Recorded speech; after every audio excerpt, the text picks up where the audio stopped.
Welcome to Spence ODT Rugby Chat. We're a day late, but that's because there's been crisis at Targa Rugby this week, which I've had to personally sort out. And just to then end, so tonight I've got Roman Abramovich himself, Mark Spence here at Harbour. He's got plenty of theories on the Pirates' demise this week.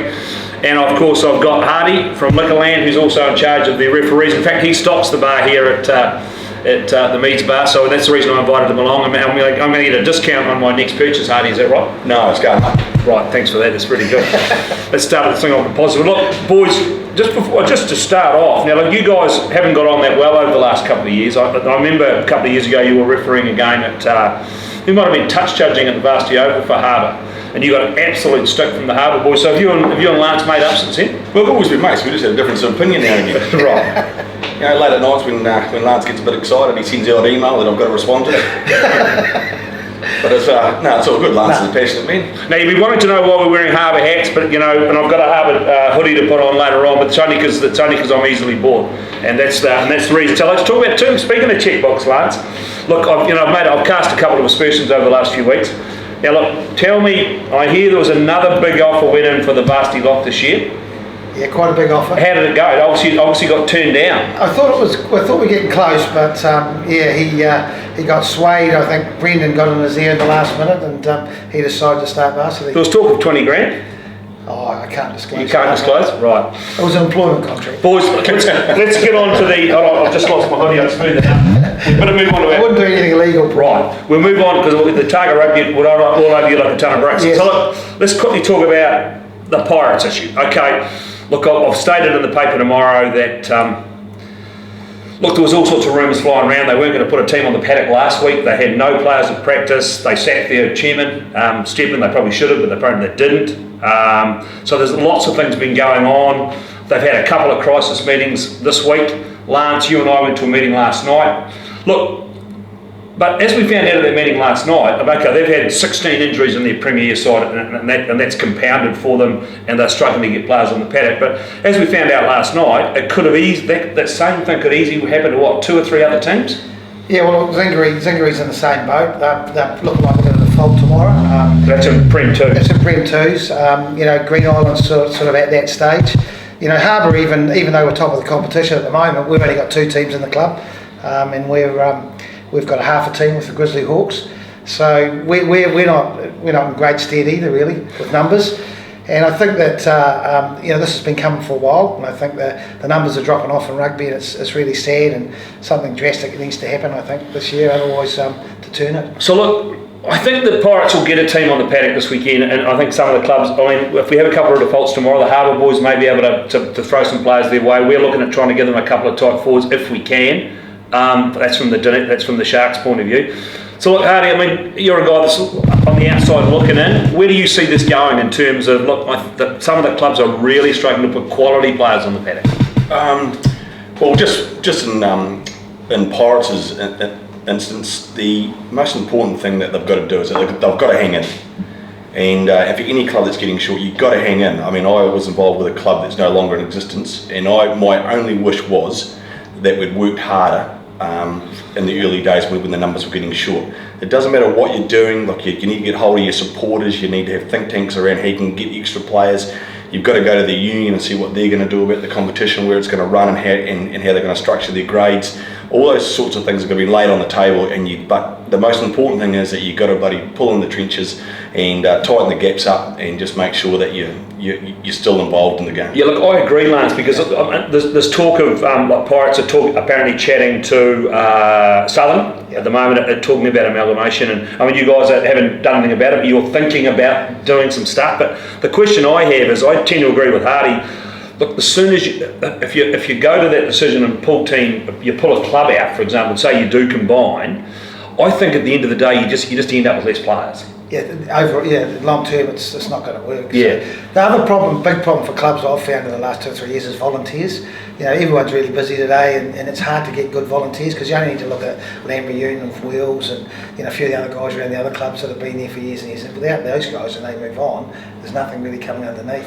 But you're right. So I don't know how the club's going to survive long term unless that changes, and that could be. I personally believe that clubs need to be run as a business now, and if they're not run as a business, they won't be sustainable long term. Right. And really, I think it's just about time where there needs to be an employee type arrangement, you know, in each club, or whether it's part with the rugby union. But I think there needs to be something along those lines. You've also got to implore on some of these young guys the way that they actually think about the game as well. Yeah. Like, you know, like, and you'll know this from buddy, players arrive with their hand out.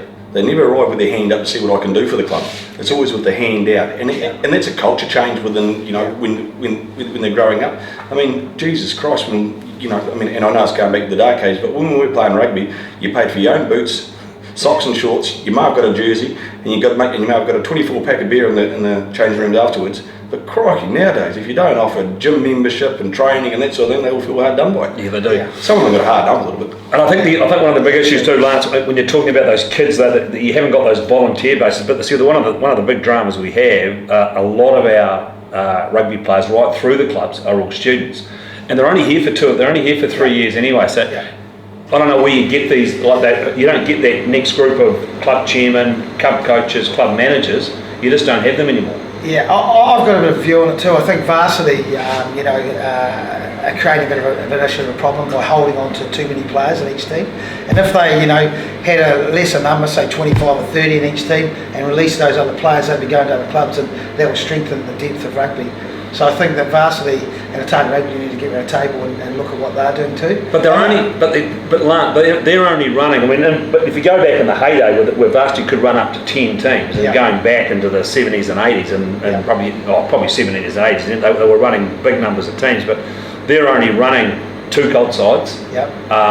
They're not running an open gride side, so they're only running 4 sides. But you're saying they're carrying too many in those 4 sides.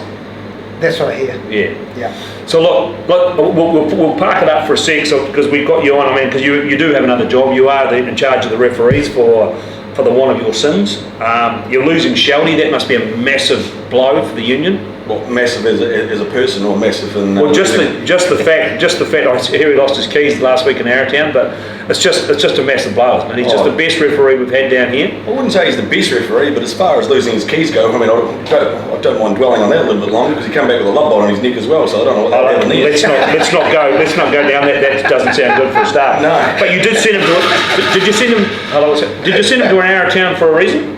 Oh, you sent him there to have a bit of a check-up and make sure that he was doing his whole job. So the question is about it. So there's been issues with Arrowtown. I've written about that in the last couple of weeks. Boris spectators, and you nearly lost it. You nearly lost a little AR for the rest of his life. Yeah. So has he come back? Have you given that kid counselling? Is he back? Yeah, we've had a bit of a yarn, and we've given him a armour suit just to make sure the skin's a little bit tougher. But it's his first year, and I think he was a little bit. Caught up between banter and abuse, right? And sometimes there's a fine line. Now the other big thing, of course, you told me that Grubby wasn't that badly hurt, and I put on the paper I think he'd dislocated his toenail. As we found out, he'd actually snapped his leg in half. So I felt a wee bit guilty about that, Lance. So big Grubby, is he going to be okay? Look, it's going to take a long while. I went and saw him in the hospital, and to say he was in a bit of pain was an understatement. Yep. But he had a fair bit of care there. Every nurse was hanging off him, right. A bit woolly. But he's got that big got the nice mo. He's got the big dark hair. He's smooth as silk. He is. He looked a bit rugged, but he'll be out of the game for a long, long time, and out of work for probably at least 6 to 8 months. So it's pretty serious. Yeah. Luckily, I apologised in the paper last week. So Lance, back to you. Look, so Harbour, mate, you've only really got two teams full time, and you're sharing a side with Green Island. How's that sharing side going with Green Island thing going for you? I think it's going quite well. They've got a lot of them are mates. The third grade side. So Green Island were mates with the Harbour guys, and they don't have enough numbers. So I think it's worked out really well, and I think there's a possibility with a lot of other clubs. We probably should look at that in the future. It's the only way sort of. Well, I think it's quite a good idea. Is it tough though for you guys? Like I talked about, there was a group of kids at varsity floating around, and they came out to Dunedin, and they were looking for a club. We looked hard, because we don't like turning those kids away, because we had 4 Colts teams last year, but we're back to 3, and we just couldn't run enough coaches and managers. We said, look, sorry kids, we can't look after you. I think they approached varsity and a land reunion. Same thing again. The old volunteer thing didn't have enough. Look, if I'd thought about it, I probably should have said, why don't I bring Harbour? They went to the Union, they've ended up at Southern. I know you're a bit grumpy about that. Look, if you'd got that team of kids, would that have helped, giving you a junior club back? Absolutely, because it's the first year students and they would have been here for 4 or 5 years, and it would have give us a base to build on. Because it's very hard to start a cold side up unless you've got a core of players.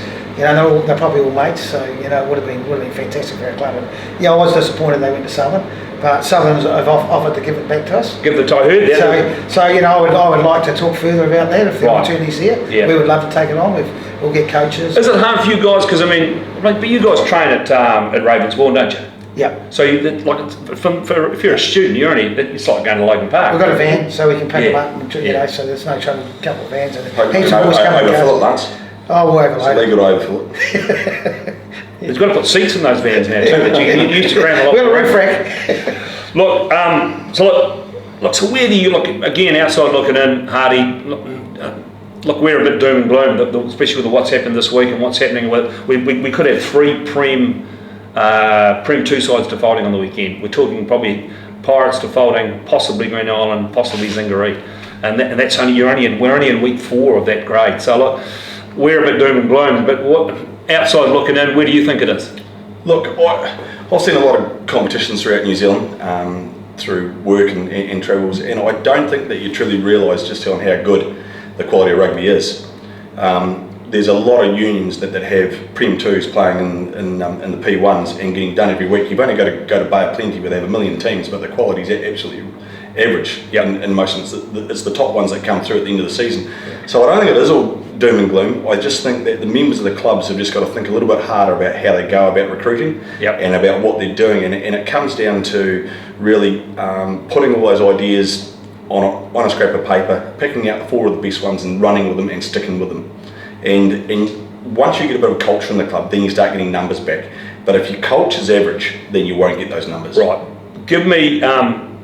So I'll come back to. I'll get Lance to finish on that. But just before I leave you there for a minute, talk me through where you are with referees this year. Are your numbers okay? Look, we lost about 27 from last year. Natural attrition, and with them going away. So we've picked up about 22. So we're about 5 or 6 short of coping. We could always do with more numbers, but of course when you get more numbers, I've actually got to know how to referee the game as well. So there's a fine line between good, bad and terrible. But the way that we look at it at the Otago referees at the moment is that they have to enjoy it. They've got to come and enjoy what they're doing, otherwise they're wasting their time. And if they can enjoy it, then they'll learn, and if they learn, then the players will get a good game. Well, are you... Bring you in there quickly on that, because I know you've been very tough on referees. I've actually mellowed compared with you over the last few years on refs, and I think that our group of Prem referees, they're the only ones I really see. Group of Prem referees at the moment, I think they're pretty good. Yeah, I think they are. And the thing I like about them that they are prepared to have a chat after the game and talk through some of the decisions they've made. Yeah, I think Chris has done a good job breaching that gap, and communicating well with us about it. Should that be the first compliment I got from you, Lance, in 2 years? That's not bad. Want some cheap this has been recorded, so we'll keep that for posterity. So you're happy with where the state of refereeing is in terms of your Premier team? I think so, and I think it's one of those things that are going to come and go in Dunedin, and just as part of And just to finish before we get on to the team, I think consistency is the most important thing. If they're consistently bad for both teams, it doesn't matter. Yeah, that's right. Well, if you look at the game now, and you work it out into the context of the game, scrums, tackles and lineouts, the most important part of the game is the breakdown. And if we can get that sort of semi-right, because it's such a... That's where the frustration is. You have triple the amount of breakdowns in every game. If we can get 80% right at that breakdown, then I'm not too worried about the not straights in the line out or the friggin' pushing over the mark and scrum. The breakdown's the key. Right, boys, we'll move on because we're running out of time. We'll move on to the games this weekend, and I'll get a prediction from you both. So we've got Uni at home to the big Green Island boys. Draw, big call. Landbridge should to get home. No, Alhambra aren't playing. It's Who's that? University. Oh, University. Oh, yeah, University. Yeah. University. Alhambra Union and Kaika. That's a tight one this week. Yeah, that's a tight one. Yeah, What do you- I'll take Alhambra Union. Alhambra. What about you? Draw again. Good referee performance here. So Tyree Pirates, it's a draw. Yes, a draw. Tyree Pirates. So Tyree Pirates. Well, it's only one. It depends how many beats that team we can get in there. Can you? There is a talk that you might bring George Folau's Big George is available. The big man Mountain himself, the winger. If they, as long if they default, I'm sure we'll be able to go out. So right, okay. Yeah. So you're taking. So you want to take. So you want to take Tyree still? Yeah. Righto. Southern Dunedin, big game for the Ryan Regan. Yeah, it's a big game. That's going to be tight. I'd say Southern. I think they've got the halfback back this week. Unbelievable. Yeah. So I think I better take Southern. Southern, Yeah. draw, and Zingaree Harbour draw. Yeah, definitely. Okay, so you're going up the hill. You're playing for the Skulls, which is a big trophy between the clubs. Yeah. And look, I just can't see the Zingaree boys getting too close. No. Okay, so you're taking them. Right, boys. Look, we better finish up. Running out of time. I was supposed to put this on, but look, I'm trying to bury the hatchet with Harbour because some of your supporters have been very grumpy to me over the last couple of years. But I'll hold it up here. And look, to finish, the big game this weekend is Southern and Dunedin. Look, Dunedin went really well last week and tipped over Tyree. Look, I think possibly they've got Gareth Evans still playing for them. He's a very angry man, Gareth Evans, at the moment. I think Dunedin might just tip over Southern, and we'll talk to you again next week.